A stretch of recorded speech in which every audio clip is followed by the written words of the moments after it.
Tashi, and today I have a repeat guest on the show.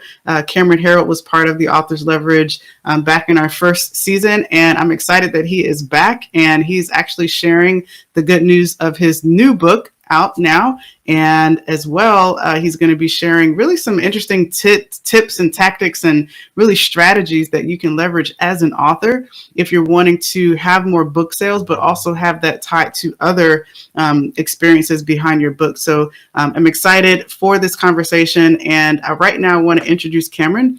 Cameron is the mastermind behind hundreds of companies' exponential growth, and he has earned his reputation as the business growth guru. He's built a dynamic consultancy with clients that include a monarchy and a Big Four wireless company. He's the author of 6 books, and he's also a top-rated international speaker, having spoken on all 7 continents. The founder of the COO Alliance, the world's leading network for seconds in command. He's also the host of the Second in Command, the Chief Behind the Chief podcast, where he interviews COOs and other seconds to share their insights with his listeners. So I'm really excited for this conversation. We're going to learn more about his book, The Second in Command, and let's jump right into the interview. Thanks for being here. Cameron, I am so excited to talk to you today. It's the second time being on the Authors Leverage. So fill us in a little bit on all the amazing things that have happened thus far up until today. Up until today, wow. So busy last probably 18 months. My wife and I decided to sell everything and start living globally. So we got rid of our homes in the US and in Canada and sold our cars and sold all of our furniture and got rid of most of our clothing. And we've been nomads. So we're living on the road now. We've been over about 20 countries in the last 18 months together, and just continuing to explore and travel the world. Those stories always inspire me because there's always something that you learn about yourself, you learn about your partner or whoever you're traveling with. What would you say is your biggest learning from that experience? I guess the biggest one is how little you actually need to be happy, right? That you want to be able to have the experiences and time with friends and family, but in terms of the physical things, like the material possessions, I've always known that it didn't really matter that much to me, but just really stripping it back now, it even matters less and less. And for me as well, I guess it's also just, wherever I lay my hat, that's my home. I'm able to adapt pretty quickly into places and just feel reasonably comfortable. That's been kind of nice to be able to know that and really kind of feel that as well. Absolutely. And you're coming back now, January 2023, with the release of another book, which I'm so privileged I got to check out and read a little bit before its release, which is, I love it because it's just, I feel like for you, it's the perfect culmination of all your experience, right? What you're most known for in the industry. And the name of this book is called The Second in Command. There it is. There it is. Second in Command. The first copy I just got it a couple days ago. Man, I mean, having already kind of took a sneak peek in it and read through it, I mean, oh my gosh, just the examples, the stories, and even the archetypes of the type of COO that you need, I thought were just so relevant. So I would love to hear your intention in writing this book. Where did the idea come about outside of just your experience as a CEO whisperer? How did this come about? Yeah, it's interesting. So this is my 6th book, and it's probably, of all the books, it's the only one that I really wrote with as much intention as I actually put into this. So I think it's by far, I would say, even the best book that I probably put out of the 6. My first book that I wrote 12 years ago was called Double Double, and it was just a compilation of all of the ways that I'd grown companies and the systems that I'd used to grow companies, and it was a way for me to get stuff out of my head into print, and also to leverage my brand as a speaker and to raise my speaking fees and raise my coaching fees. And so it was done with purpose. My other books were probably more opportunistic. Meeting Suck was a way to take more of that content and open it up even more. Vivid Vision was a real passion for giving a tool to all entrepreneurs and people to create something and draft something that will help them, build better businesses and better lives. But this one, and then Free PR was kind of similar. This one, The Second in Command, is really written because I'm running a business that is very tied to this concept. So I run an organization called the COO Alliance, which is a large network of second in commands from all over the world. And then I also have a podcast called the Second in Command Podcast. So probably very strategically, this book is actually, very relevant. And it also has a lot of really good content because I've run the COO Alliance now for 6 years. I've interviewed 245 guests on my Second in Command podcast. So I have a lot of industry IP and a lot of, depth of experience that I could share with this book as well. So there was a lot more to it than my others. I love that. I mean, it's like you said, even coming off of working with all of your clients over the years, a number of COOs. I mean, this is just jam-packed rich with just quality content. And for a lot of authors that are listening in, they're likely in a similar situation where maybe they have a community, they have a business, they have something in place where a lot of this IP is already in action. But then it takes a decision, right, that comes to mind to say, what can I do more with this?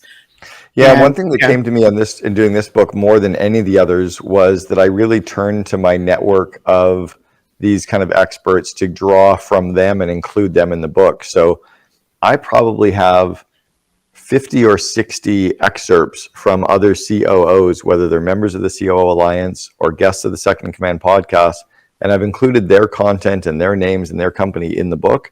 So it was really an interesting way to start pulling all that content together and then tie it into and weave it into my content as well. And I think it made the book a much richer read. I read 5 of the chapters over video over the last couple of days, and just even rereading it over video, I realized how much I was able to include from these, other second in commands as well. So it's not just me with my ideas or my opinions or my IP, it's also including and weaving in all of theirs. And I think there's an opportunity for all authors to do more of that.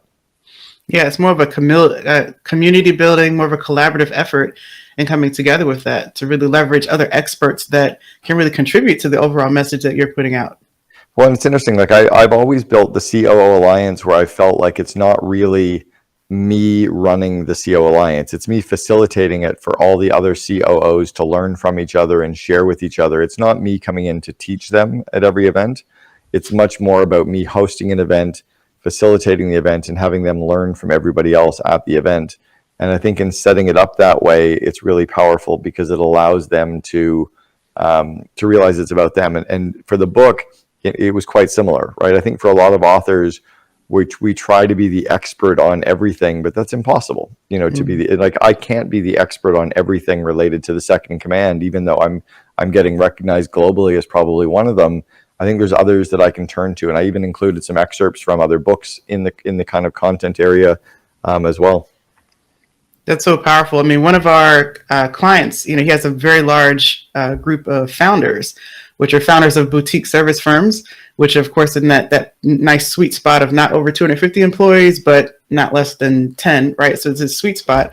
And he in particular spent a lot of time and energy, of course, pouring into his group. And from that really formed the basis of what he's able to produce now, which is the answer to the problem that a lot of them are facing, which is that they're the bottleneck. So his course and what we did with his book in tandem was really just such a good sweet spot to fill the need of his community, but then allow it to be sort of the springing board for more attraction to come to his topics and what he's talking about. So, and I've seen a lot of authors who will write a book as a real marketing tool to market something, and it reads that way. And in other cases, I see a lot of authors who write really great books with really great content, and they forget to market something that is even attached to it. And I really tried to be on the balance of that, where this book will absolutely show people the value of things like the COO Alliance, and it certainly mentions the Second in Command podcast, but it gives so much value in the book itself that it doesn't feel like a marketing piece, even though it's absolutely going to drive the growth of the COO Alliance because it's just so strong. Mm-hmm. And then also because I included so many of these other people, they're more apt to share it as well. Like they're already sharing photos on social media because they were included or their name was in the book or what have you, right? That's powerful. And the strategy you just mentioned is so key. I mean, you're already knowing that this is more than just a marketing tool. It's really something about really providing value in the marketplace for other leaders. And not all authors take that approach, right? And thinking really strategically about how their book is going to work for them down the line. So can you share a little bit more about what your intentions were, looking at your entire business ecosystem, the things that you're focused right now on, given your season in the game and Sure. all of that? Like, tell us a little bit about your thinking and intention overall with what you intend to do with the book. Yeah, well, my first couple books were really to build my brand, right? It was to take me from being a good thought leader and being a good business coach and being a good kind of consultant to companies and really elevate my brand so I could charge more. And it's done that, right? I get paid $40,000 for a speaking fee. I get paid $10,000 for a 1-hour Zoom event. So I've raised my fees now to a level that's reasonable. The second books that I put out there were ways to make money and passive income, and they do. I actually make money off all 6 of my books. They all sell well, but they were all done in a way that I could have passive income, so that I could have kind of a flywheel for the next 5 to 10 years. This one was done in a slightly different way. I'm not trying to coach any more companies. I'm not trying to do any more speaking events. I'm really wholly focused on growing the COO Alliance. And I'm very aware that my podcast, the Second in Command podcast, also is great marketing for the COO Alliance. So this book had to be focused just on those 2 things. And I wanted to write a really great book. Like, this was probably, of all of the books that I've written, the one where I really gave it that extra effort, that extra time, that extra caring. Like, whereas my other ones, Meetings Suck, I probably spent 16 hours total. Like, I was able to pull the book together. It's great. It gets good content. It does really well.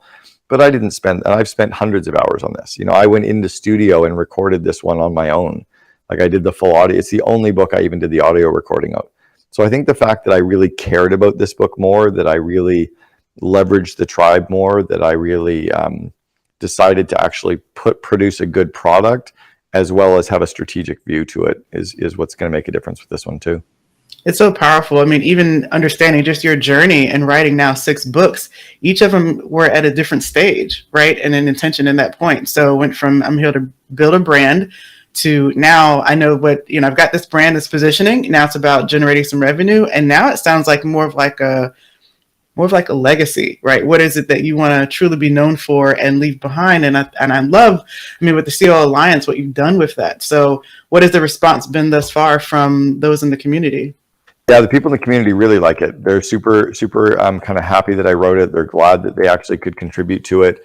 And they're also really kind of excitedly handing it to their CEO, which is kind of cool. Just to already see them mentioning it and kind of seeing that response. So I think that's going to be really interesting. I love that. And are there any other aspects or other avenues that you're exploring when it comes to PR, when it comes to other areas of actually marketing the book itself, or was it mainly intended for the community? No, this is the only book that I've ever actually put a full launch plan behind, and it's not to get #1 status. I've in every single book I've always hit like the Amazon #1 categories. I've never cared about the Wall Street Journal or New York Times bestseller status because I didn't want to play the game of having to buy the way onto those lists. I just wanted to write a really great book. So I know I'll hit #1 in multiple categories again. But for me, I decided to put some marketing dollars and a budget behind this because I now know that if the book sells well and I land 1 COO Alliance member, that's $9,000 in revenue. So I could spend 20 or 30 or 50 grand marketing the book because I only need to land 5 or 6 clients to pay for itself. It's kind of a no-brainer. Whereas a lot of my other books, there really wasn't as defined sales funnel, right? If I had hundreds of people read it, I wasn't sure where I was going to get the return. Like, would I land a coaching client or would I land speaking events? I don't know. This, I know I'll land members. So there's definitely a full launch plan, happening behind this. We've got a great website for the book now. We have a full social media launch plan. We've got pre-orders happening. Like, it's all doing really well. I love that. And for authors that are, at either of those stages, are they looking to get their brand built, whether they're looking to actually generate some revenue from their book, what are some of the pieces of advice that you have for them to be most efficient? I mean, you've done this a number of times now and clearly seen what works and how things have changed in the industry overall as well. What is the advice that you have for them when it comes to putting out a book and just doing it with full intention? Well, I'll give a couple of things that have really worked well for me in the past. One is just to remember that Stephen Covey idea of begin with the end in mind, right? Like, what's the purpose that you're doing this for? And then back into that. Make sure that you think about it and go forward into that. So, are you doing it to list build? And how can you incorporate some things that will help you grow your list? Are you doing it to attract clients? If so, how can you make that happen? Are you doing it to sell more books? In which case, what's your buying program that you have to buy books, and can you buy them efficiently? Like, I have a friend who, got a $250,000 advance on his book, and he hates his book deal because it costs him $11 to buy every book, and he does so many speaking events that he can't really afford to sell them. So what I do is my cost per book is about $2.50 because I self-published and I made sure that I had a very good publisher, so the book is really tight. But if I can buy books for $2.50, I can sell them in bulk for $10, which is still 50% off of Amazon's price. Almost every speaking event buys extra copies of the books, and I have an additional revenue stream. Or, and this is a really good tip as well that people can take, once I land a speaking event, I go back to them a week later and I say, I totally forgot to ask you about my books. How many people will be at your event? I can get a copy to everybody for $10, including shipping. And about half the group say, 400 people, yes, I'll give you, $4,000 for the books. About the other half say, no, I can't afford it. So I go back to the other half and I say, I'll tell you what, how about we do it $5, including shipping? I still make about $2 a book. And about 25% more say yes. The last 25% say, no, I just don't have any budget left at all. And I just go, you know what? I'm going to send a copy of my book so everybody in your audience gets one for free. Where do I ship them to? And for me, the cost is so small that to send 400 books for $2.50 only cost me $1,000. It's a rounding error in terms of my cost when I'm getting paid 30 or 40 grand to be there, right? Or 10 grand over Zoom. Yeah. So for me, every single person at every single speaking event gets a copy of my book. And on average, I make about $5 per copy. So that's been strategically a really good way to actually push the book out to every single person as well. That's been an excellent way. That is an excellent way. I mean, that's through the avenue of speaking and being on stage, which a lot of authors aspire to. Maybe they're not at that point. But what are some of the other ways that, also work with, again, just being strategic and being smart about how you get your book out there and generate more revenue from it? Well, let's even talk about how to be strategic and how to actually get your book written. Because here's an interesting one. I'm a terrible writer. I don't like sitting down and typing out all my thoughts because my mind works way faster than my fingers can. So what I do is I walk around with my phone and I actually talk and I let it transcribe all of my ideas and pull out all those ideas into rough notes. So what I first do is I type up the kind of the table of contents for my book. So what's every chapter of my book, right? So if I grabbed the Second in Command as an example, and I grabbed kind of what were the chapters of the Second in Command, what is a COO? What's the point of a COO? Why hire a COO? Do I need a COO? Starting the process, how to hire, onboarding, working together, what do I do now? And then the party's over, and then the appendix. Well, then for each of those chapters, I can come up with a list of about 10 different points that I want to make sure that I cover in each chapter.